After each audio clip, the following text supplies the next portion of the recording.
Hello everyone, my name is Super Destiny Enthusiast, and I will be your Dungeon Master. This is a Shattered Throne dungeon guide, and I'll be going over all the classes and the strategies I recommend you use to help get you your solo flawless. I use the same weapons and mods throughout all three classes for all of my runs. For weapons, I use the Slug Shotgun Heritage, along with the Under Your Skin Void Bow, paired with the Lament. Now, you don't have to use these weapons specifically, but I would recommend some sort of bow along with the Lament paired with a Slug Shotgun of some sort or some kind. For my Hunter, I use Stasis and Mask of Bacchus to boost the damage of my weapons whenever I was dealing with a boss or a mini-boss. For my Titan, I use Thunder Crash with Falling Star for high damage and ease of use, along with survivability. For my Warlock, I ran Well of Radiance with the Stag for survivability purposes and to boost my damage whenever I was dealing with a boss. For mods, I ran Arc and Solar Resistance from the Artifact, along with one Concussive Dampener. I also ran Taking Charge, Shield Breaker Charge, and High Energy Fire. I used the same mods on all three of my characters for all of my runs. My weaponry won't change until later in the final boss encounter. Now let's talk mechanics and encounters. For the first encounter, the Labyrinth encounter, you will need to head to specific areas to kill mini-bosses and groups of enemies. Every time you kill one of these mini-bosses, it will reveal an image which will tell you where you need to go to kill the next mini-boss. There is a map on screen and in the description to make this easier for you. Be mindful, as there will be enemies throughout the entire area and around the mini-bosses that can kill you.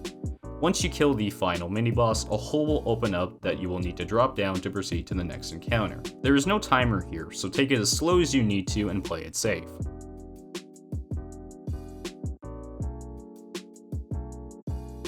Now for the Descent encounter, there will be three sections of this encounter. The one you currently see me in, the Hallway of Snipers and Knights, and the Ogre Jumping Room.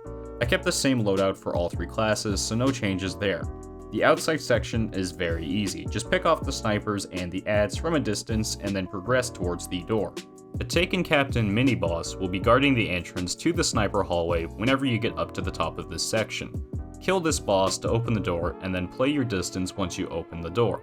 Use your bow or your long-ranged weapon to take out the snipers and the knights. Continue to play your distance until you reach the Ogre Room. Once you reach the Ogre Room, play your distance and kill the ogres to safely proceed to the First Thrallway room. If an ogre manages to hide from you behind cover, be patient as it will repeat eventually. To spawn the ogres in safely, just walk forward and then immediately backtrack to where you were once they start spawning in to avoid getting knocked off by them. Then proceed to the First Thrallway room.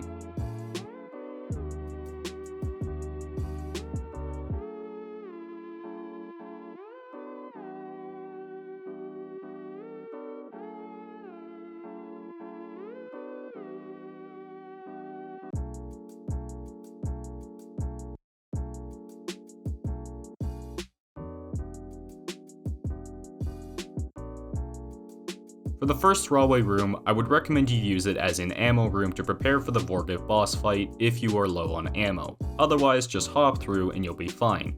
Worst comes to worst, you use your Rift to heal if you're a Warlock, or you use Lament to heal you if you're a Titan or a Hunter. Once you clear the Thrallway, make sure to let one of them hit you on your way out, otherwise your health won't regenerate and it can be quite annoying when you're going through the pathway to the Vorgeth boss fight. Otherwise, proceed to the Vorgeth boss encounter and you should be fine.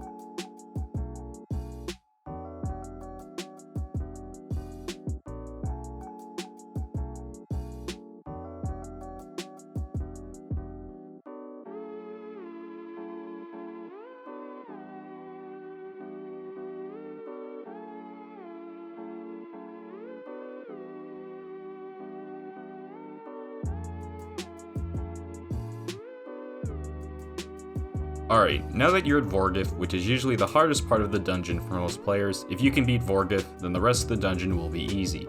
For this encounter, there will be 4 groups of enemies each containing a wizard mini-boss, along with adds and a shielded Vorgeth. Each time you kill one of the wizards, they will drop an orb.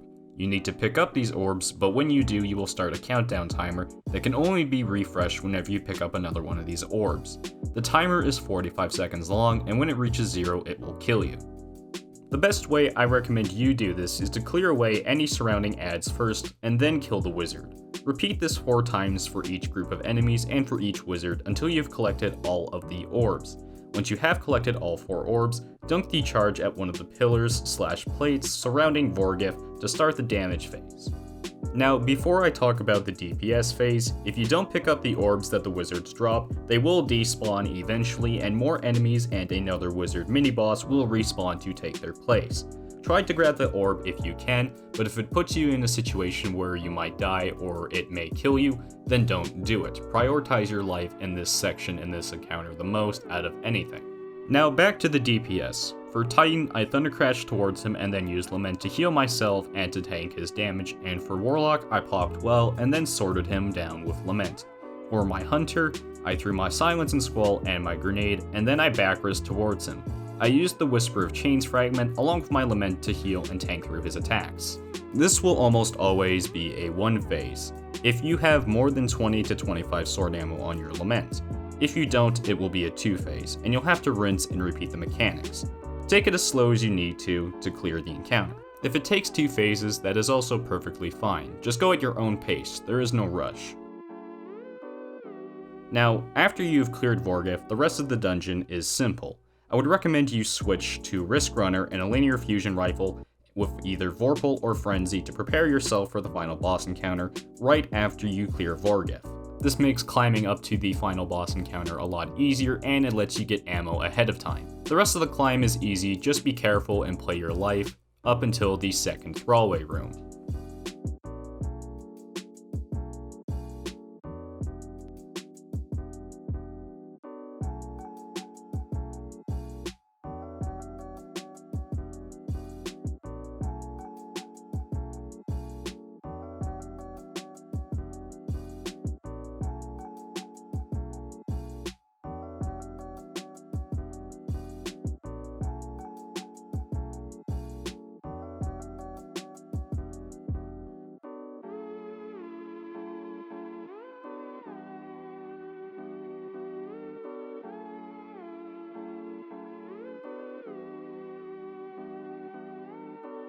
For the second Thrallway room, I used it as an ammo room to get full heavy just before the final boss. Just make sure the thralls don't kill you and you should be fine.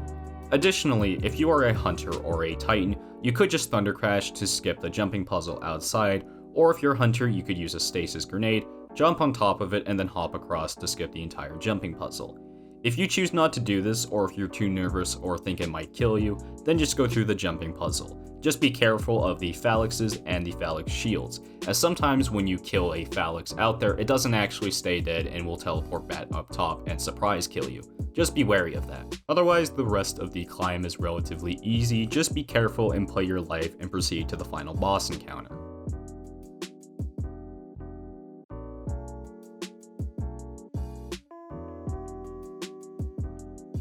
Now, for the final boss encounter, Risk Runner is just absolutely great for this part to deal with the enemies and to help keep you alive. The mechanics of the fight are as follows. There will be 3 knights at the start looking in front of Incaru, shooting them or getting close to them will begin the encounter. This will spawn 2 groups of scions, one on the left and one on the right. You will want to kill these, otherwise they will duplicate and overwhelm you pretty quickly. Try to damage each of the knights and get them to around a third of their health. Make sure that all of the scions are dead before you try to kill the knights. When the knights get close to death, they will lose their helmets and will become much more aggressive if you don't kill them. The knights will eventually become immune from Incaru if you don't kill them fast enough. She will spawn a crystal that will make them immune that you will need to destroy to get rid of their immunity shield. If you destroy this crystal, or once you do destroy this crystal, you can then damage the knights again, but this will also spawn in more groups of scions that you will need to kill. Now, separately, once you kill one of the knights, they will drop an orb that you will need to pick up to deal damage to the boss. These orbs will actually stack up to 3 times, 1 orb for each of the 3 knights, so try to kill all 3 in the same time frame. Now, once you pick up one of the orbs, you will have around 45 seconds from the start of that pickup to damage the boss. If you don't kill her in one phase, you will need to cleanse yourself by jumping on top of the totem in the center of the room when the timer almost runs out. If it runs out too quickly, or if you can't cleanse yourself, it will kill you. And then you'll have to rinse and repeat the mechanics and killing the knights and killing the scions once again. Additionally, the knights will also respawn along with the scions after you destroy that crystal that Incaru puts up to make the knights immune. Now, that sounds like a lot of mechanics and a lot of things to do, but it's kind of really easy once summed down. The best way I find to do this the easiest is to first clear out the scions with Risk Runner and then get all the knights' health down to about a third each. Then wait for dual Incaru to make them immune. Once they're immune, I then go and destroy the crystal to respawn in the Scions and to re-damage the knights. I once again kill the Scions with Risk Runner, and then I proceed to kill all 3 of the knights. Once all 3 of the knights are dead, I then proceed to pick up all 3 of the knights' orbs to then deal damage to the boss. I find that if I try to outright kill the knights right away, it can only lead to problems, or one of the knights might get away and survive, and then I can't one-phase the boss. So I suggest waiting to kill the knights initially, as it may be a bit easier. For DPS, use your super and your heavy, and you should one-phase the boss. For Hunter, I just threw my Silence and used my linear. For my Titan, I just used Falling Star in my linear, and for my Warlock, I just placed my well and used my linear, and all of those methods got the one phase. If you don't get the one phase, that is completely fine. Just make sure you cleanse yourself on the totem and take your time to rinse and repeat the mechanics. You can do this. But with that will conclude this guide. I will have Pit of Heresy, Prophecy, and Grasp guides out soon. Hopefully this helps you get your solo flawless. If you enjoyed this video, click like and subscribe, and I'll see y'all in the next video. Bye bye.